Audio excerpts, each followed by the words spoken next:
Well, hello there, everybody. Welcome back to Gooner Gathering. That was a pleasant surprise. That wasn't the normal 30-second countdown, was it? I was going to say that was new music, wasn't it? I know. Where did that come from? I have no idea where that came from. I thought I was on hold to the bank. Exactly. But it's good to have you here. Welcome back to Gooner Gathering. We are live. We haven't been live in a good amount of time for a lot of reasons. I have to say, half-term week hasn't been particularly kind to me and my family. And work's been extremely busy. But we are live now, and I am privileged and honoured to be joined by Arsenal Domination's Dom Palmer. How are you, sir? Yeah, good, mate. Obviously Arsenal have been disappointing, but other than that, can't overly complain. Like you, half term's never easy, to find the time and what have you. But I'm also feeling my age, having played a bit of football, and picked up a few knocks. But I'm here. We're all good. Tell me all about your knocks, because I never had a chance to talk to you about that. Over on True Gooner. I said last time we spoke, apart from our off air, I came on as a last minute sort of blood substitution for you on True Gooner. Tell everybody what happened. Well, we kept our first clean sheet of the season. I play at the back. But yeah, I got two-footed by someone, and in fairness, he slipped, which is why it was. Right. I did as I sort of looked down, see his far foot buckle under him, which is what caused him to slip, which is why it was a two-footer. But he caught me right in the hip, and I played on. And by the time I got home, I had blood pouring into my shin pad. Not from that one, but from where I fell, because I then fell onto his boot, which is what cut my knee open. And then this week I I played on. I played the full match. I was having a game of my life. I wasn't coming off. And then this week, I took one to the face, which caused my nose to carry on bleeding for several hours after the game. But not the face. You're a YouTuber. I know. Thankfully, the face isn't the money, right? But I made an error with 3-2 up with a minute to go, and I lost the ball at the back trying to be clever. And I was like, I've got to win this ball back, no question. I've managed to get back, make a last-ditch tackle to save the shot coming in, and the striker bundled into me, and but I fell quite hard onto a 3G pitch and bruised my hip, and that, because I'm not as young as I used to be, that is hurting now. But it is what it is. Both. It's good fun. That's the main thing. But yeah, no, I was late for that podcast last Monday because I literally had my wife was kitchen roll required to cut for the trail of blood that was across the kitchen floor. Oh my God! I was happy to be there for you, mate. I could do what I could for you. Right, let's get into business here. So we haven't on Gooner Gathering, and we are dual broadcasting here, by the way. We're on Dom's channel, Arsenal Domination. Please give him a subscribe. He's a fantastic guy. And if you haven't seen it already, check out the video he put on about Arsenal's finances. It was very interesting and very well put together the other day. That's very kind of you to say, Lee. How much do I owe you? Just put it on the slate. All right. So just on my end, Gooner Gathering, we have not really covered much since basically pre-Leicester City. So I want to briefly jump into that. Before I do so, I do want to say hello to Luke Chapman, regular in the chat. He's probably wondering where Posh Bertie is, to be fair. But Luke says, Northampton Town, I'm proud to be sky is blue. City lights don't bother me. The market square is cobblestones. Shake the old deer to the bone. The River Nine goes winding through. That's poetry. That is. It's great to have the Northampton Town fan, Luke, in the chat as always. Thank you very much. This is a joke, and there's no way to not be rude with this joke, but it's the only way I can make it work. I think that's a bunch of old cobblers. Sorry, Luke. That was a Northampton Town pun. I apologise. I enjoyed it. Right. Let's get into the serious business, shall we? So I'll briefly want to sum up my thoughts on Leicester City. yes, we won the game, and Mikel Merino came on as substitute for Raheem Sterling, who was having an absolute Western supermare. Um, and he managed to score a couple of goals. Um, Papered over a few cracks, but we won the game. Fair assessment. I quite liked Marino's header for the first goal. I really enjoyed his finish for the second. Have you got anything you wanted to add on the Leicester game? That's me No, briefly summing it up in about I mean, 30 seconds. it was a while ago now, and I think you're Yeah, absolutely right. And I think the converse was true. We'll come on to it, I'm sure, in a second at West Ham. yeah, Um, and I think sums up the fact that to get through this period, we're going to have to do a variety of things and hope that yeah, some of it sticks, and it's not always going to. I think the only other thing you'd say on that game was how good that piece of defending was from Miles Lewis-Skelly at yeah, 0-0. That goes in. I think that game goes away of West Ham, right? And that was terrific. And we might well cover what he did wrong on West Ham, but he's a young kid. But that piece of yeah. defending against Leicester was quality. Absolutely was, absolutely was, and we managed to scrape 3 points there.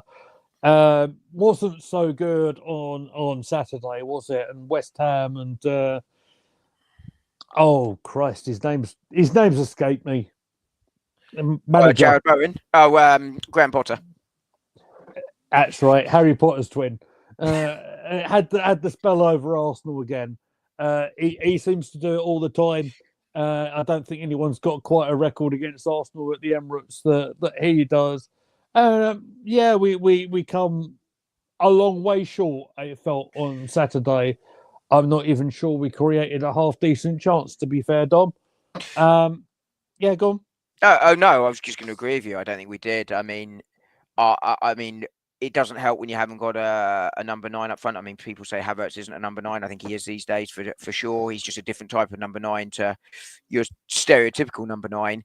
Moreno Yeah. obviously isn't that, and I'm sure we can discuss why that might be later. I think the thing I'd criticise him for was that he probably didn't get high enough at times. He was too deep defending because that's of course what he would normally do. Yeah. But I think the big problem was, and we've seen it consistently, it's my big criticism of Arteta this season, is that inability to create because we're too conservative when things aren't quite going how we envision them going forward. And I think that lack of I mean, I heard someone else say this, I can't remember who it was, but said we could have had the world's best forward up front and we still wouldn't have scored because we weren't creating anything. And I'm quite surprised, or we could probably discuss Forrest later, that Forrest haven't replicated that 3 at the back to sort of cut out the main threat that Marino would offer with the balls into the box. Because, West Ham, I think we could have thrown a million balls into that box on Saturday and we wouldn't have scored because West Ham defend that so well.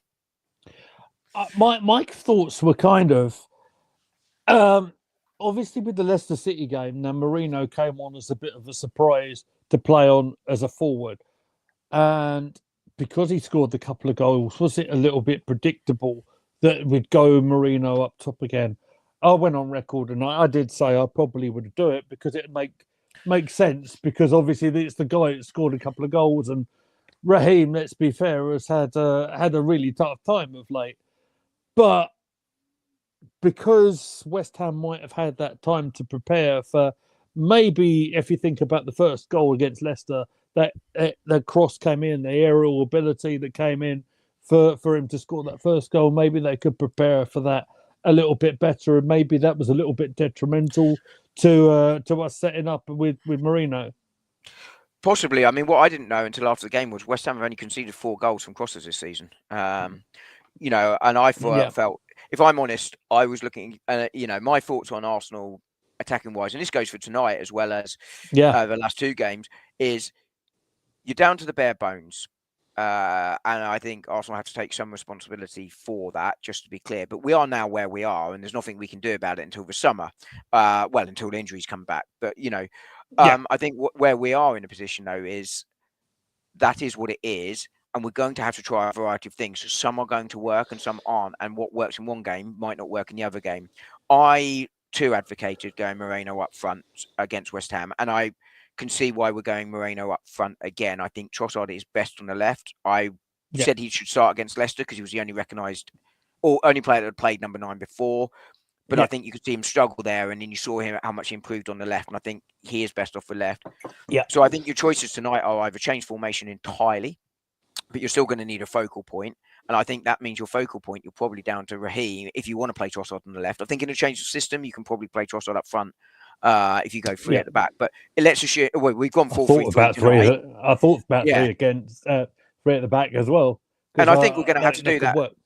I think we're going to have to do that at times during games. You're going to have to switch and move in formations. But you've got Moreno or Sterling pretty much as your options if you're, in the 4-3-3.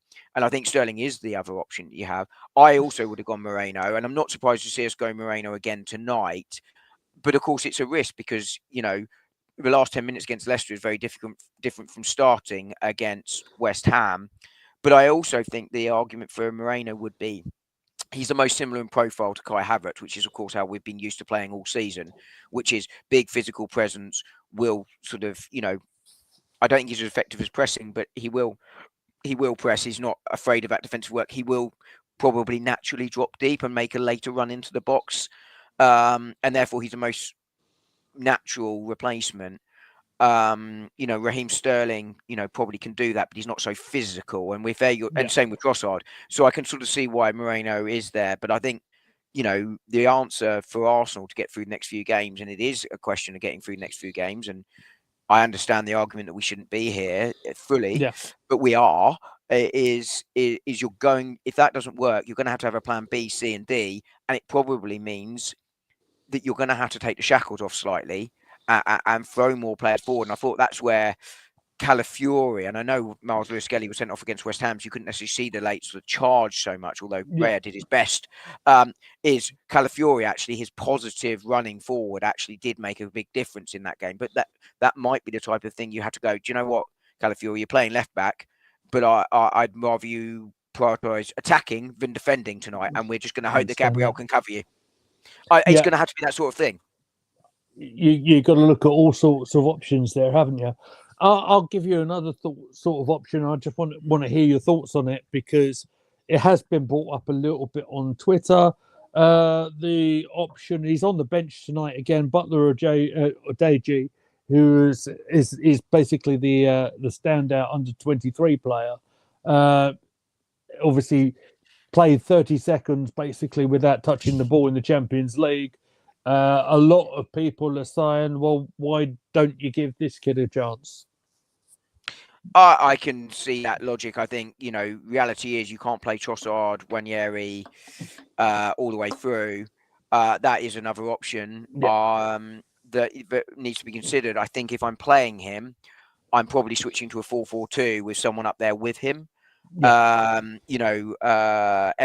amongst others on this channel, will know better than I on his ability. I think he has been the outstanding attacking player in the under-23s, but I think given the fact we've had other players come through or leave, I don't think the quality is quite what it was, say, last season in the under-23. So he's the best, but is that quality quite Premier League level? I think probably not in his case, and I'm not basing that on his poor loan spell, because I think that can happen. Gyökeres, for instance, at Brighton wasn't exactly a success, and he's banging them in for Sporting now. So it doesn't always mean that you're going to be a failure just because you went out on loan as a youngster. Harry Kane at Leyton Orient, for instance, wasn't exactly a success. England's relatively late. It was relatively late coming in at Tottenham, wasn't he? To be fair. Yeah, exactly. And that can happen. But I think he's going to need to play, right? Because we can't play these guys all the way through. But as you say, it can happen. You're spot on. Thank you very much. What are your thoughts on him playing? I think I want to see more game time with him. I don't necessarily see him as a starter at the moment. I would like to see him play more Premier League minutes. He has actually been the outstanding player in the youth ranks, but here's the thing: he is 22 years old, and that is relatively a long way down the line for someone to come in from the youth team. Do you understand what I mean? Not saying he hasn't got a chance, but it's a case of a heck of a risk. If he was Premier talent, shall I say? Do you understand what I mean? Yeah, yeah. He might have come through it earlier. But like you said, we have got what we have at the moment, and he is an option. He's on the bench tonight. All we can do is see what happens. I will say, at least for tonight, it's good to see at least Ethan has made it, because he did come off near the end of the game against West Ham with a bit of cramp. At least Ethan is out there tonight. So basically, we've got Ethan Nwari, Trossard, and Moreno up top. The only change actually from the starting 11 is Jorginho in the side for Thomas Partey. I'm laughing because I looked at the predicted 11. I said it will be unchanged by Calafiori. I said, but I was saying the only other change might be Jorginho for Partey, but I actually went with Partey, so I'm kicking myself. But on Nwaneri, I think, it's good that he's out tonight, because I think he was a creative spark against Leicester. Obviously, didn't work against West Ham, which speaks to what we were talking about earlier in the season, right? Which is you're going to have ups and downs with him. Same with Miles Lewis-Skelly, excellent against Leicester, sent off against West Ham. But we need to be careful of his body, which is where I think Butler Ajayi, at least at 22. Well, I agree with you. I don't think he's Premier League. I don't think he's going to be Premier League. I don't think he's going to be that player, right? I mean, he might be, as we were saying, Harry Kane, late developer. I'm not saying he's going to be Harry Kane, but Jamie Vardy came into the league very late. But I think look at the career he's still having over at Leicester. Yeah, exactly. And don't get me wrong, I don't think that's going to be Butler Ajayi, but you never know. But at least physically, he should be able to handle it a little bit better, because his body's that bit more developed. And that's why I think he's going to need minutes in this period of time while we wait for Saka Martinelli's return. Yeah, absolutely fair point. Absolutely fair point. I better get your thoughts over the goal that went against us. Of course, Emerson Crozier has just joined us in the chat. Hello, mate. It's nice. It's nice to have you on the live. Good to see you, mate. Hope you're doing okay. We mentioned his name and he appears. Fancy that. Say his name. Right, let me get myself focused again, because I need to talk about Jarrod Bowen's goal. Came just right before half time. I can see you almost like that, and I was too when it went in. Do you want to talk about it, Dom? And what could we have done? Well, you're live, pal, mate. I'm sorry. No, of course. Yeah, you have to mention all these things. I mean, of course. We switched off entirely for the defending. Yeah. I mean, you can't leave him free like that. It was a bad moment defensively for Arsenal. I think when you're struggling for attacking options, you need to be near perfect in defence. And I think this side is a really good defensive side. I've heard some rubbish about the fact, the side is awful defensively. So it's not, right? Yeah. It really is. It's still a very, very good side. What I think you do is you when you're less offensively good this season, which comes back to the conservative point, we're winning 1-0 and trying to hang on. Actually, you're inviting the pressure more, and you're increasing the chance of your defence to make a mistake. That's where I would say Mikel Arteta needs to improve. And I think that's got to be his big learning lesson from this season. And you can talk about, should a 5-year manager still be learning? Well, it's still only his 5th year as a manager ever, right? So he's still going to be learning. And actually, I think the best managers learn every season and still, look to improve on what they got wrong the previous season. You should never, ever stop learning. But I would get that criticism, but he has that increases the chance of the defenders making a mistake. And I think when you're less capable going forward, as we have been this season, I think largely due to injuries, but to just be clear, we should have added an attacker, more so in January than the summer, but I did say it after the summer, we needed an attacker. Yeah. I rail against the narrative that the summer was a shambles, but it was an attack and light. You've been consistent on that, Dom, to be fair, mate. Well, it has been known occasionally. But I'll change my mind when I can see something has changed. Right. And I think that's as it should be. I think you should recognise that, that's the case. But, that aside, when you're missing your best players offensively, and we're missing our starting front three at the moment entirely, then actually teams are going to be less afraid to attack you. So then when you sit deeper, they're going to throw even more forward, knowing that you're less likely to hurt them forward. And that increases the defensive mistakes. So it's all sort of a snowball effect, similar with the injuries. The more injuries you get, the more you have to play players through, the more you increase the chance of injuries, right? But it wasn't a good moment. It was a horrific moment, but and you just look at it with your head in your hands, and I'm sure Mikel did. But I don't think that means the defence is a shambles overnight or anything like that. But that was a bad moment. I don't think anyone can cover themselves in glory with the way that goal was scored from an Arsenal perspective. Absolutely, completely agree. It wasn't a great moment by anybody. Was a tough night at the office, to be honest with you. Well, it was a tough watch. And when you're talking about the highlight of the game, seeing Raya going up for a corner and go and making a recovery tackle, playing the pass to Odegaard like he did, wasn't a great watch, was it? When that's your best moment in the game, you know it's not been a good night, right? I mean, there is no positive coming out of the game. You know, Miles Lewis-Skelly sent off, rightly so, deservedly so. I know people are talking about fouling the build-up, but, you know, yeah, maybe. But even so, he's the last man for me. He's got to go. You know, I think that and possibly the Saliba red card against Bournemouth. My view is that ball was going away, but you know, they're the two red cards I can't overly criticize. I can't criticize the referee for. I think it's a judgment call if they're the last man, and I think it's an understandable one made. I don't think it would have made a difference if he was on the pitch till the end of the game. To be honest, I don't think we were scoring, and that comes. And I think Arteta rightly got praise against Leicester from me for making a change and them working. I think he got the changes wrong against West Ham and they didn't work. But I also think that's symptomatic of he got lucky against Leicester, unlucky against West Ham.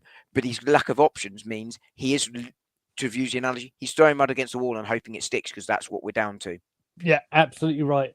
And you talk about the subs. Lewis-Skelly comes on as sub against the Hammers.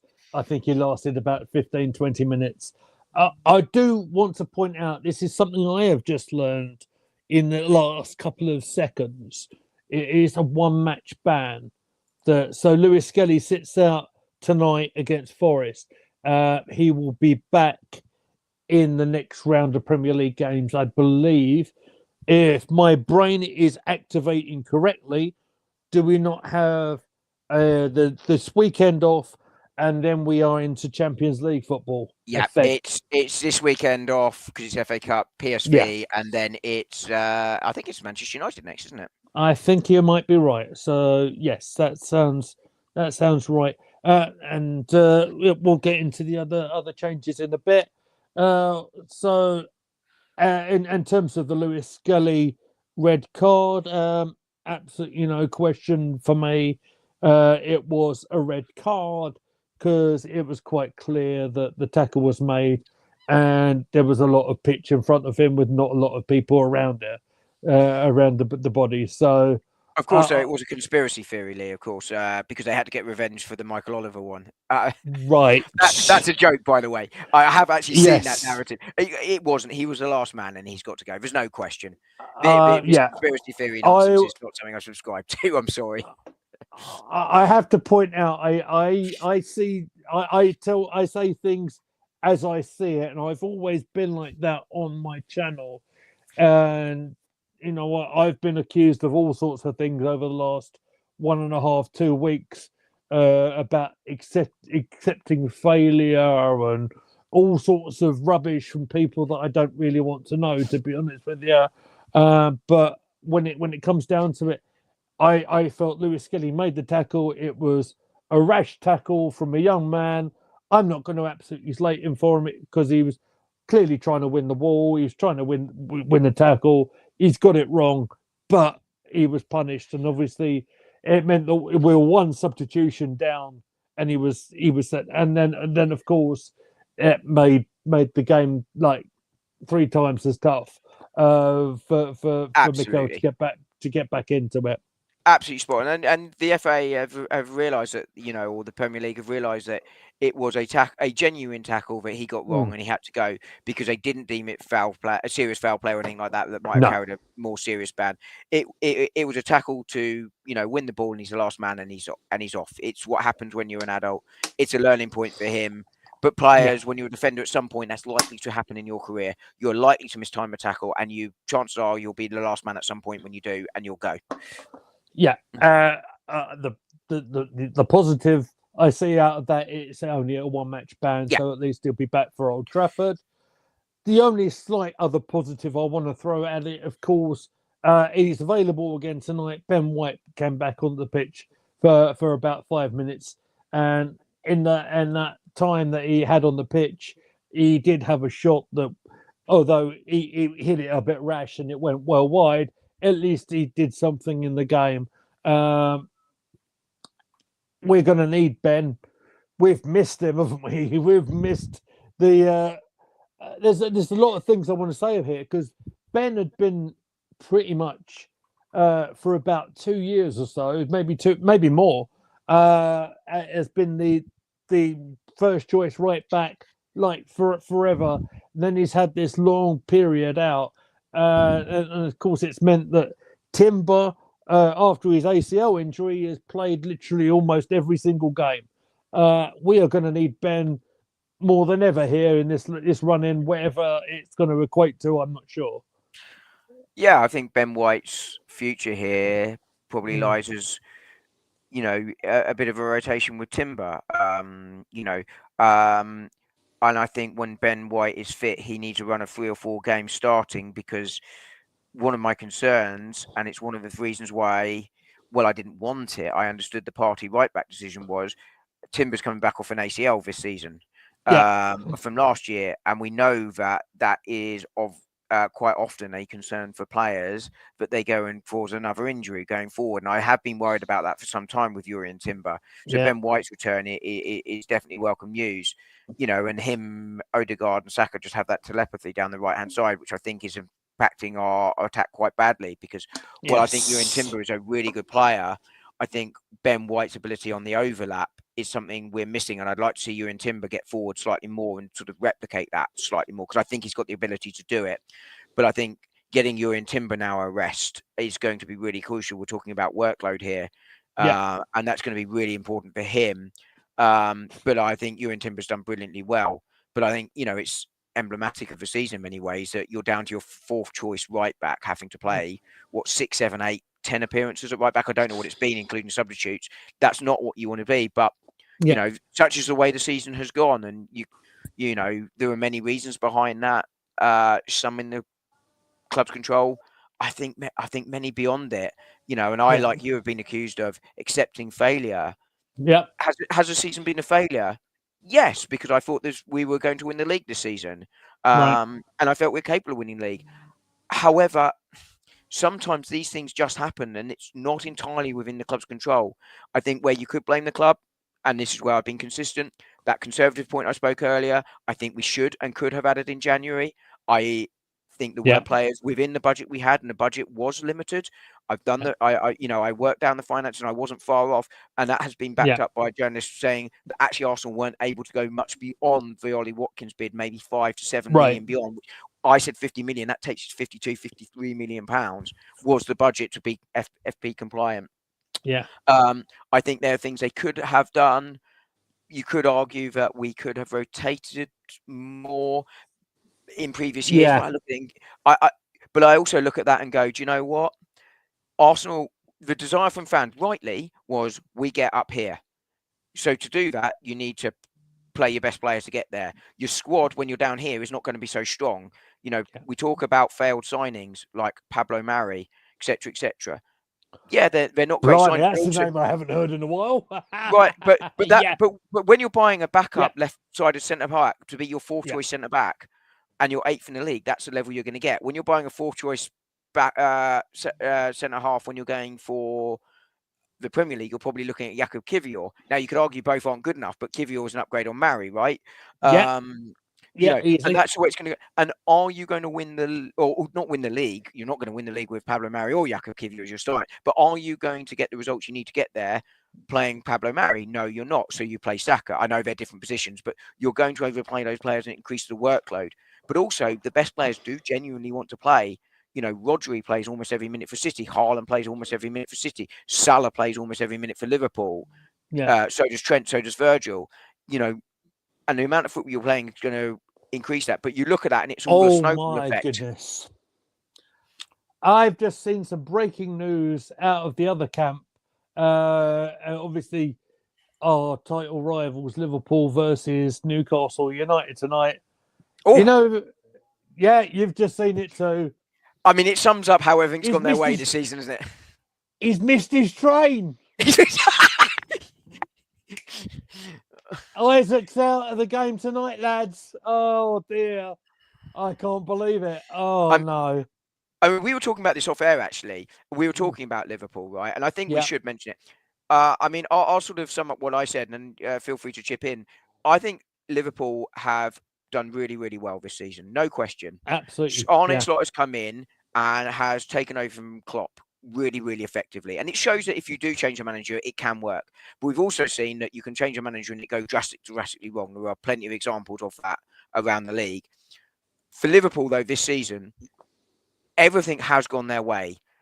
Both their title rivals have basically been decimated by injury and have made mistakes of their own.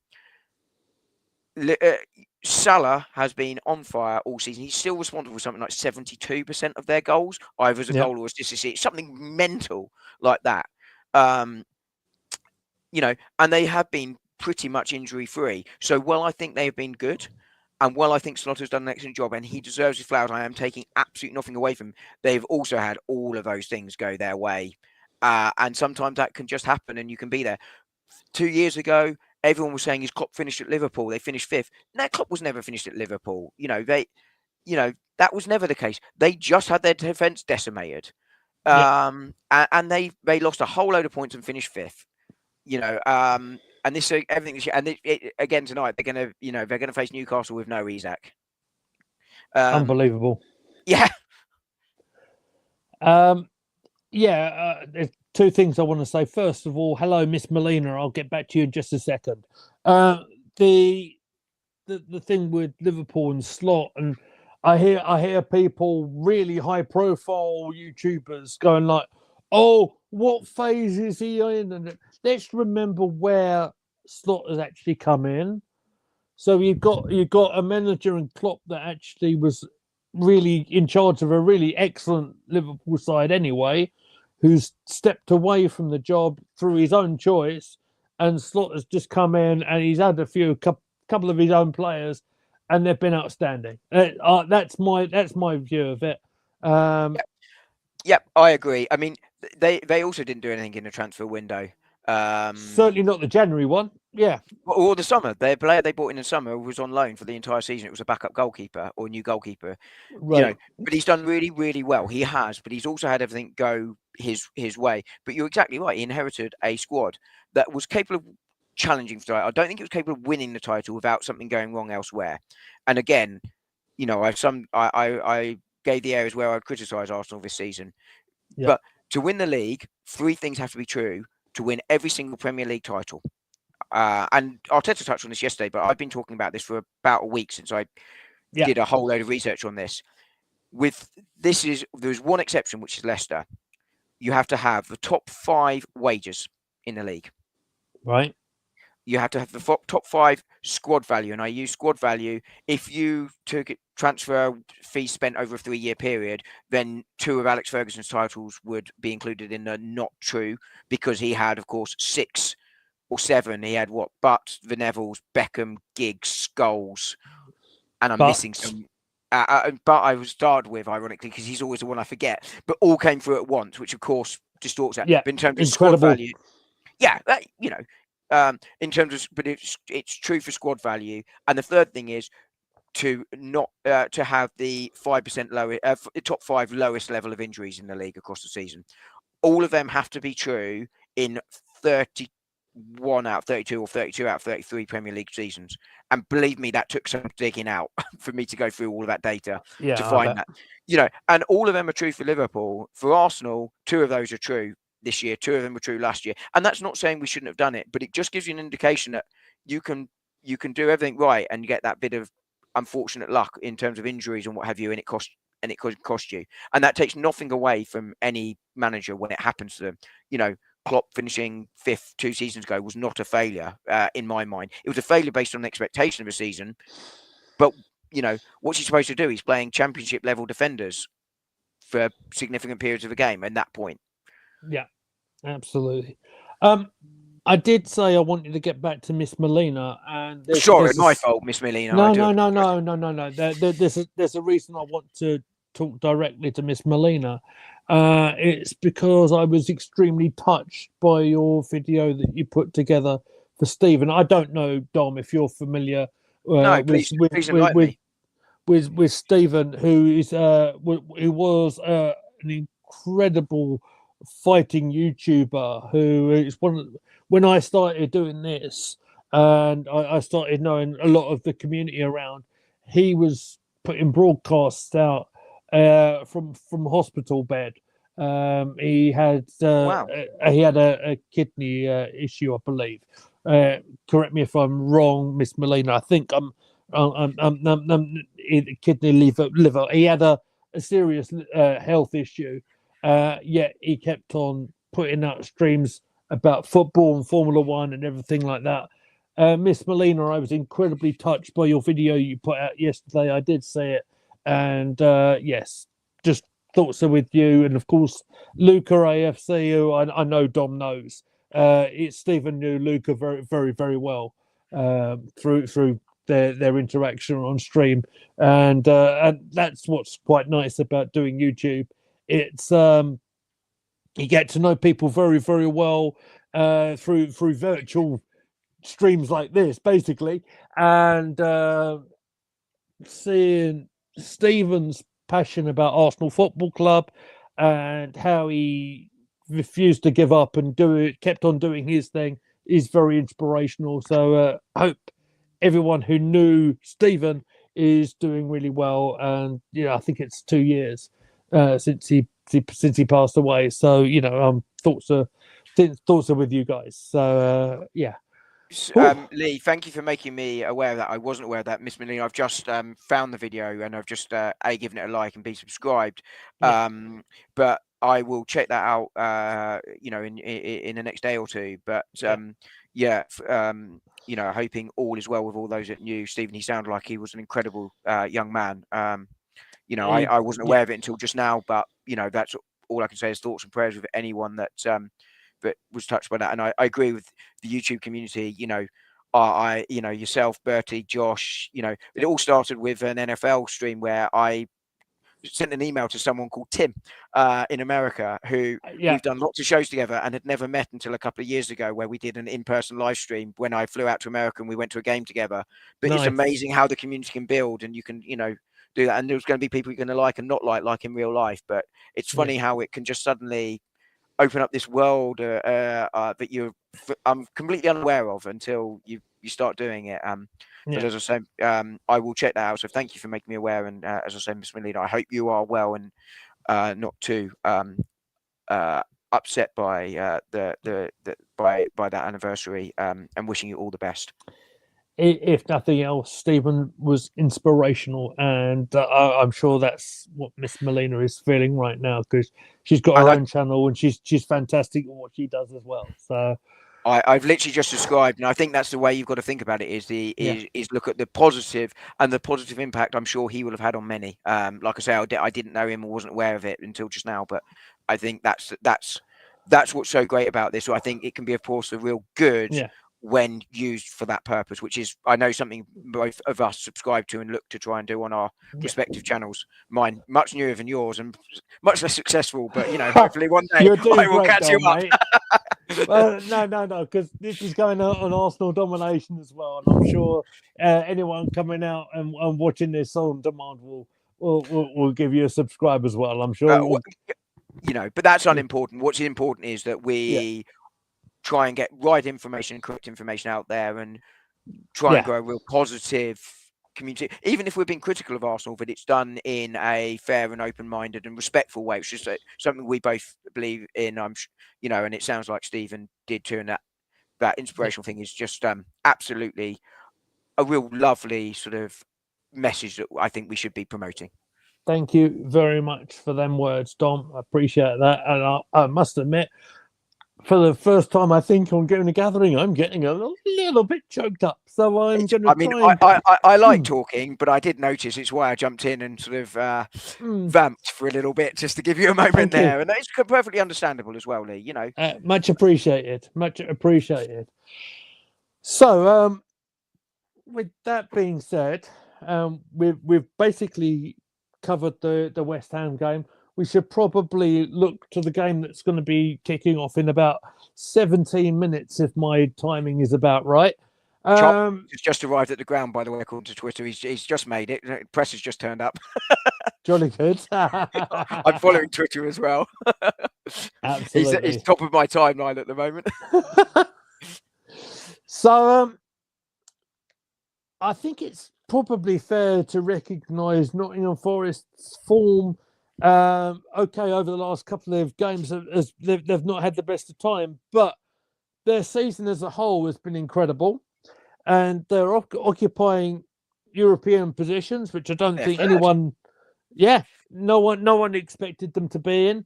They have been, they're thereabouts literally all season. They haven't been beaten at the Forest, the City Ground, I should say, I believe, since October. I'd suggest we've got it all to do tonight, Dom. Yeah, I mean, they're at full strength. They've been at full strength pretty much all season. Their only injury tonight is their backup goalkeeper. So they've gone with the side that Forest Forums predicted. So well done to them for predicting that and making me look like I knew what I was talking about in a preview earlier. Right. I did suggest whether they might go to 3 at the back, as we mentioned earlier, but they've not. They've stuck with their usual system and usual formation, and I think that sort of shows the confidence they will have going into tonight ahead of this game, because Arsenal obviously lacking in options up front is going to be an issue for them, and Forest, as you say, in great form at home. Chris Wood having a career season. Let's not pretend that he's, suddenly going to be a world beater, but this year he's on bang form. Elanga's doing well, others doing really, really well. They've got some good lads at the back. They're a good side. Do I expect them to keep it up to the end of the season? No. They've lost their last 2. I don't think that's a surprise necessarily. But with the Arsenal injury issues tonight, they will be bang up for this. City Ground will be rocking tonight. And they've got nothing to lose, and that's what makes them so dangerous, because they're not about. Do I think they're the 3rd best side in the Premier League? No. Do I even think they're top 10? No. But it shows what happens when you can keep a side fit and keep playing it. It will make a massive difference. And when you get on a roll and you get momentum, you can just keep going and going and going.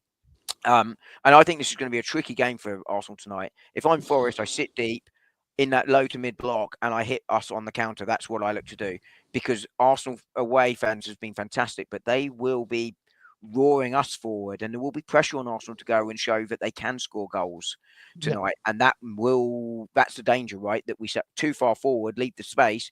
I spoke about Calafiori getting forward later, a lot. He's going to need to, I think, tonight, to help create an overload and create those extra bodies and stop that conservative narrative, which I think is a justified criticism of Arteta. And that will leave the space at the back. And if I'm Forest, that's how I play tonight, and that makes them very, very dangerous, because they are a capable side. Absolutely, they are. Probably important to recognise and remember, of course, that when we played Forest at the Emirates, Chris Wood actually didn't start that game because he just came off international duty, and we might have come a little bit lucky because he was on the bench that day. Forest didn't play well that day, and we did. I mean, it was 3-0 to Arsenal, and rightly so. I mean, the good news is that I'm looking forward to hearing the commentators tonight to talk about Timber and Wood in the same sentence. Hey. It's a bit like when Jesus scored against Pope. Exactly. I love that. Let's get into the lineups. We mentioned it briefly earlier on. There is one change from the Arsenal lineup, which we sorry. I preempted you there. That was my bad. It's the one change from the Arsenal lineup. Jorginho in for Partey. So it's Raya in goal. It's Timber. 2 then. Oh no, Miles Skelly was on the bench, wasn't he? He was on the bench. Yeah, you're absolutely right. Yeah, well done. Yeah, so my mistake. Look at that. My old brain is working, Dom. So Timber is at right back. Saliba, Gabriel, Calafiori continues at left back. Jorginho, I would imagine, will be the deeper of the midfielders, with Rice, Odegaard, Nwari, Trossard, and Moreno up top. The other change I should talk about is Cabia, who is an attacking player, I believe, if I'm remembering right. Yeah, he is. He is alongside Sterling and Butler or Jay that we've already mentioned, of course. Neto, Kivior, White, Zinchenko, Tierney, and Party is on the bench. So I wonder if they are managing Party's game time again, or has he just been dropped because we weren't very good on Saturday? I'm not sure. I mean, he wasn't great on Saturday either, but I mean, Nor I was anybody else. exactly what I was going to say, exactly that. And I wonder if it's Jorginho to try and come in and control the midfield. I think you're right. I think Jorginho will be the deep of the two, but I do wonder if there might be a moment where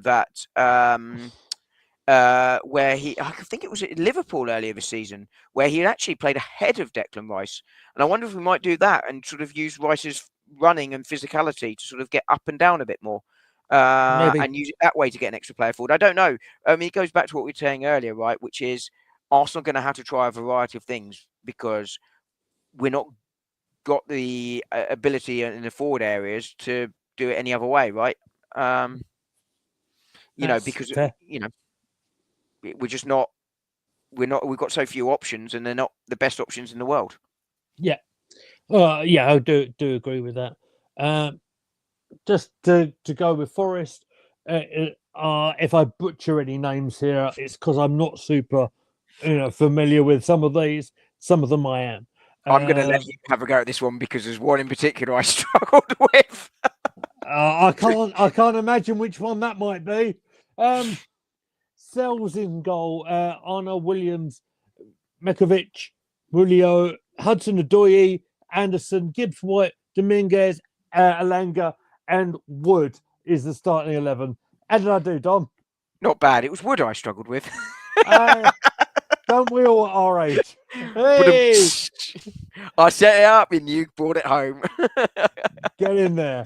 Their subs are Henderson, the goalkeeper, Murata. I can't think that's the one I'm thinking of. Sangar, and a worry, I'm a little bit worried if I'm very aware that he scored a few goals against Arsenal in the past over the last couple of years. Moreno, Silva, Yates, I know, scored over the weekend against Newcastle, Sosa and Danilo.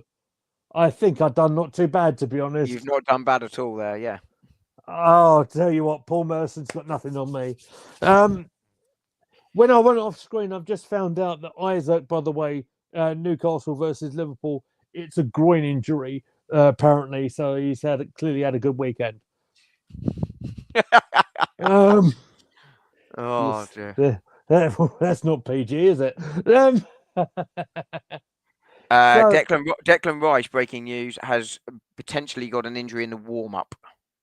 Oh. Tell me more.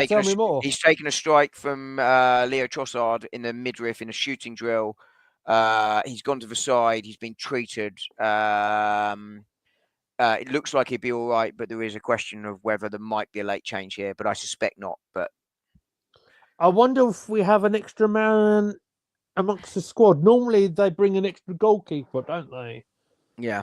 So, I mean, I imagine he'd be on the bench if he is withdrawn, but I can't imagine he's going to be withdrawn. Actually, can you do that if you withdraw him from the starting lineup? Probably not. Yeah. Absolutely, I think.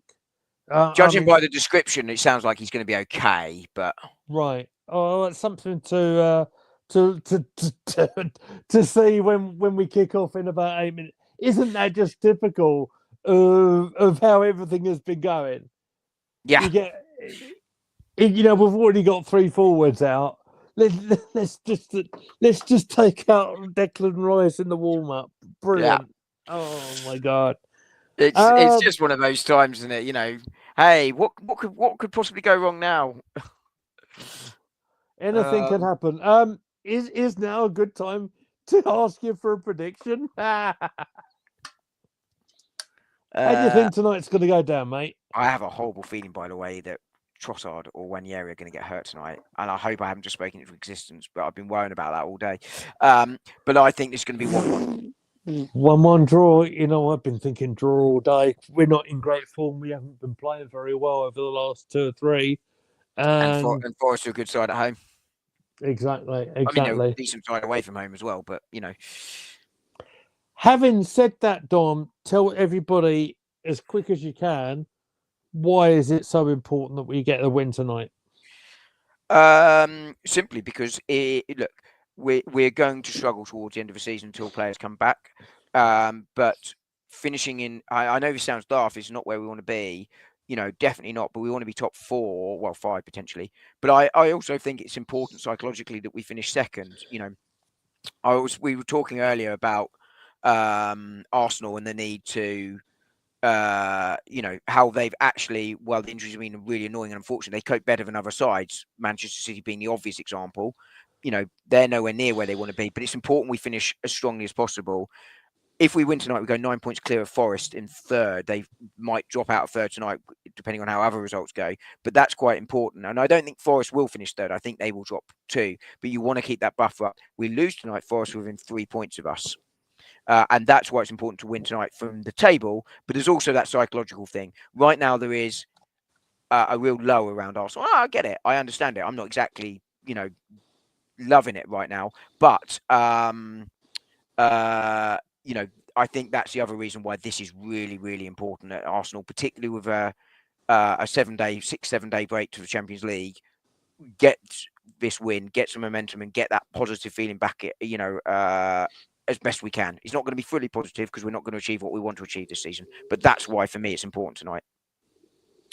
Yeah, absolutely. Let's say a good evening to the Saskia Guna. It's a name I'm familiar with, and I know I've seen pop up a few times before. He's asking Emerson about some big youth team games coming up. Off the top of my head, now normally I will go to my phone and say I can tell you the youth team fixtures. I can't at the moment because literally I'm broadcasting off it. But I would imagine the youth team have got the PSV game in the.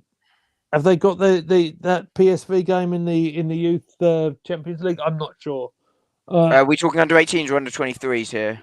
Probably under 23s, I would imagine. I'm just looking up for him now. And hello to him too. Always lovely to have him here and commenting. And you can tell that I'm not very good at talking and looking stuff up at the same time. I do know we've got a cup game coming up very, very soon against Manchester United. That's for sure. That'll be tasty. Absolutely, of course. Return of Obi Martins, who's obviously played a few games, obviously as a substitute for United in the first team. I got funny enough why Heaven left to Manchester United, but I didn't quite understand why he left. Because I felt the pathway to the first team was harder at United than it was here. I think his was financially driven rather than. Whereas Heaven, I could still see the pathway. It kind of made sense. Yeah, absolutely. The under 23 fixtures are not loading for me, so I can't look it up. So in the under 21s, I've got on the 3rd of March, Arsenal are away at Crystal Palace. That is our next fixture. I can see being put on the spot. So I hope that's helpful. And whatever does happen in the youth team ranks, under 21s, 23s, under 18s, Emerson is always on top of that, and it will either give me the information or be on the stream himself. It depends on if he's fit and well. I've been covering for him because he's been out of action just for the last little while. So we are about 3 minutes away from kickoff. I'm not going to be doing the live stream for the match because I need to give myself a break. I've literally come in from my day job to put the Guna Gathering hat on to do to the live tonight. So I appreciate everyone who's been watching either live or on demand. I really appreciate Don Palmer from Arsenal Domination for being here for nearly an hour with me. I hope you've enjoyed it. Saskia Guna says, match day live, let's go. Sit your ground, someone step it up. And let's get this passing kicking again. Alanga and CHO. Oh Callum Hudson-Odoi. Yeah. They've got that speed. Be careful, Timber and Calafori. Yeah, well, I think we've already said on the We stream. spoke about that. Yeah, that's the risk. They've got some good players. We're going to have a really tough night. Let's see how we get on. Of course, we are playing on the 7:30 kickoff. Liverpool and Newcastle, I believe, kick off at 8:15, if I'm not mistaken. So yes, she'll see how we all progress and see where we are at the end of tonight. Dom, have you got anything else coming up over this week? Anything you want to plug while we're here? No, I haven't got anything planned. I think I will probably, I'll probably do a post-match quick 3-minute reaction video tonight. If not first thing tomorrow morning, but normally I'll try and do it in the evening. Otherwise, there'll probably be a video coming out tomorrow and Friday. I don't know what on yet because I tend to make them up and just record them and then see what happens. But yeah, always a pleasure being on here with you. It's always a delight, and good job I was on with you because I forgot, of course, that Calafiori started the last game, not Miles Lewis-Skelly. So I'm used to having the young man at left back. No worries. It's been a pleasure talking to you, Dom. It's been a pleasure having everybody here with us on the stream. We are going to get out of here because I don't want to miss kickoff. So no, likewise. Have a good evening, guys. Let's hope for a good result. Thank you for watching. On your way out, hit that like button. Please make sure you are subscribed to the channel. What do you mean chat's not synced? They should be synced. What are you talking about? That's a bit worrying. They should be. I don't know what you're talking about. We are wearing the blue and aqua kit, and we're gold greens in the thirds. Okay. I'm going to get out of here because I want to see the kickoff, and I haven't got it in the screen in front of me. So thank you all for watching. Gooner Gathering is out of here, and we'll see you next time. Cheers.